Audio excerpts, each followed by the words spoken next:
परिचय। आपकी रसोई की अलमारी निश्चित रूप से सफाई के साथ कतार में खाने के डब्बों से सुसज्जित होगी, जिनमें से अधिकांश प्लास्टिक के बने होंगे। आजकल प्लास्टिक ने हमारे जीवन में इतनी प्रमुखता से स्थान बना लिया है कि हमने एल्यूमीनियम, लोहा, स्टील और कांच जैसे पदार्थों को प्लास्टिक से बदल दिया है। इसलिए आइए इस अध्याय में प्लास्टिक के बारे में और अधिक जानते हैं, जहां आप प्लास्टिक के सामान्य गुणों और अपने दैनिक जीवन में इसके महत्व के बारे में अध्ययन करेंगे। उद्देश्य। इस पाठ के अंत में आप निम्न करने में सक्षम हो जाएंगे। प्लास्टिक को परिभाषित करना, थर्मोप्लास्टिक और थर्मोसेटिंग प्लास्टिक को परिभाषित करना, प्लास्टिक की विशेषताओं और अपने दैनिक जीवन में इसके महत्व का वर्णन करना, हमारे पर्यावरण पर प्लास्टिक के दुष्प्रभावों की चर्चा करना। प्लास्टिक क्या है? विभिन्न प्रकार के रूपों में ढल जाने, गढ़े जाने और प्रक्रिया किए जाने के गुणों के कारण इस पदार्थ का नाम प्लास्टिक रखा गया। यह रासायनिक रूप से प्राप्त किया जाता है, अधिकांशतः पेट्रोलियम और प्राकृतिक गैस के संश्लेषण द्वारा।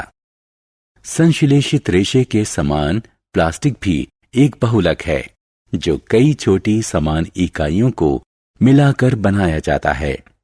क्या सभी प्लास्टिक के इकाइयों की समान प्रकार की व्यवस्था होती है? नहीं, कुछ प्लास्टिक में रेखीय यानी लीनियर व्यवस्था होती है, जबकि अन्य त्रियकबद्ध यानी क्रॉस लिंक्ड होते हैं। प्लास्टिक के प्रकार। क्या आपने कभी ध्यान दिया है कि जब किसी पॉलीथीन बैग को जलाया जाता है तो क्या होता है? हाँ, यह पिघल जाता है और आप इसकी हानिकारक दुर्गंध के अलावा इसकी बूंदों को गिरते देख सकते हैं। क्या सभी प्लास्टिक जलने पर पिघल जाते हैं? आइए देखते हैं। गर्म किए जाने पर इनकी प्रतिक्रिया के आधार पर प्लास्टिक के दो प्रकार होते हैं। ये हैं थर्मोप्लास्टिक और थर्मोसेटिंग प्लास्टिक। थर्मोप्लास्टिक की घटक इकाइयों में रेखीय यानी लीनियर व्यवस्था होती है। गर्म किए जाने पर ये मोड़ने योग्य और मुलायम हो जाते हैं। अब इनको किसी दूसरे आकार में ढाला जा सकता है और फिर ठंडा किया जा सकता है। परिणाम स्वरूप ये बिना किसी रासायनिक परिवर्तन के कठोर हो जाते हैं, इसलिए इनका पुनर्चक्रण किया जा सकता है। थर्मोलास्टिक के कुछ उदाहरणों में शामिल है पॉलीथीन, पॉलीविनाइल क्लोराइड और पॉलीस्टीरीन। इनका उपयोग पानी के पाइप, जल निकासी पाइप, पैकेजिंग बैग और बोतल, खिलौने, कंघे, नष्ट करने योग्य कटलरी, सीडी और डीवीडी के केस आदि बनाने में किया जाता है।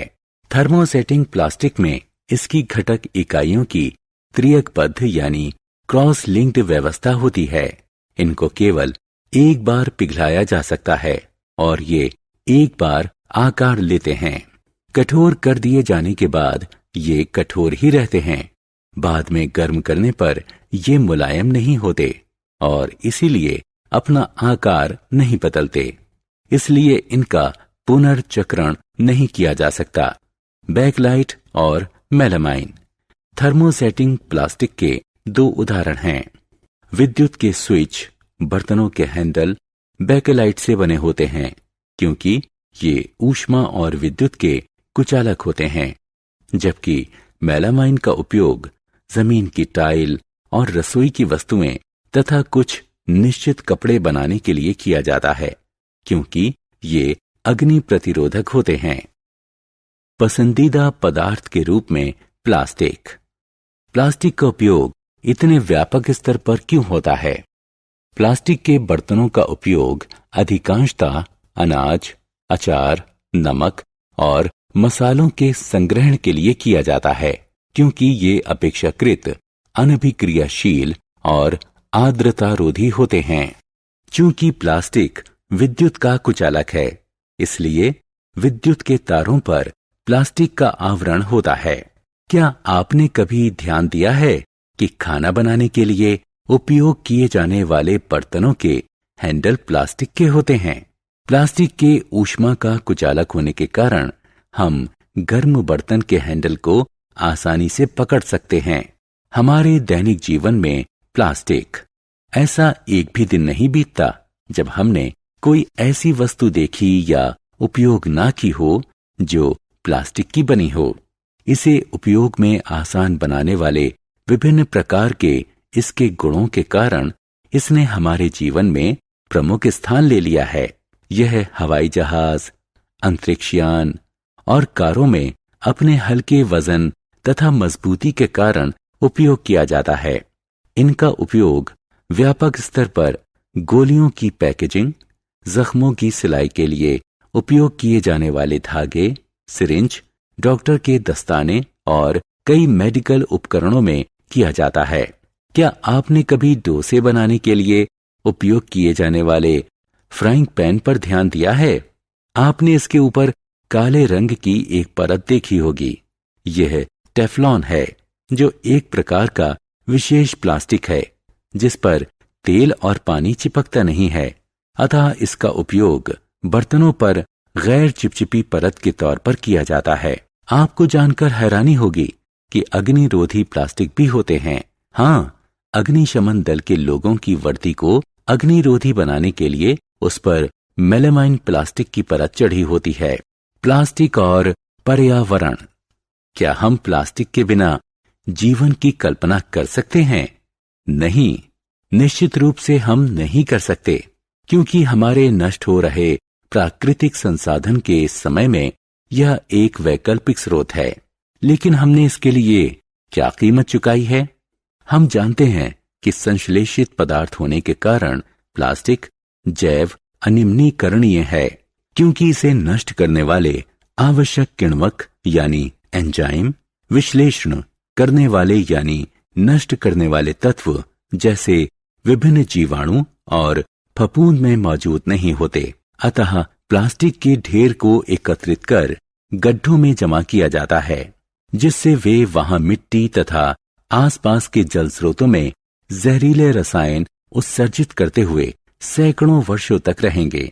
साथ ही प्लास्टिक जमीन की सतह पर एक आवरण का निर्माण कर देती है, जो कि पानी की अभिद्ध होती है, जिस कारण वर्षा जल मिट्टी में सोखा नहीं जाता और इस प्रकार ये भूतल जल संरक्षण को घटाती है। आपने कूड़े के ढेर के निकट प्लास्टिक बैग में से खाना बाहर निकालने के लिए प्रयास कर रही गाय को निश्चित रूप से देखा होगा। वे अंत में प्लास्टिक बैग भी खा जाती हैं। ये उनके श्वसन तंत्र में कंठरोध उत्पन्न कर सकती हैं या आमाशय में एक अस्तर बना सकती हैं। परिणाम स्वरूप उनकी मौत हो सकती है।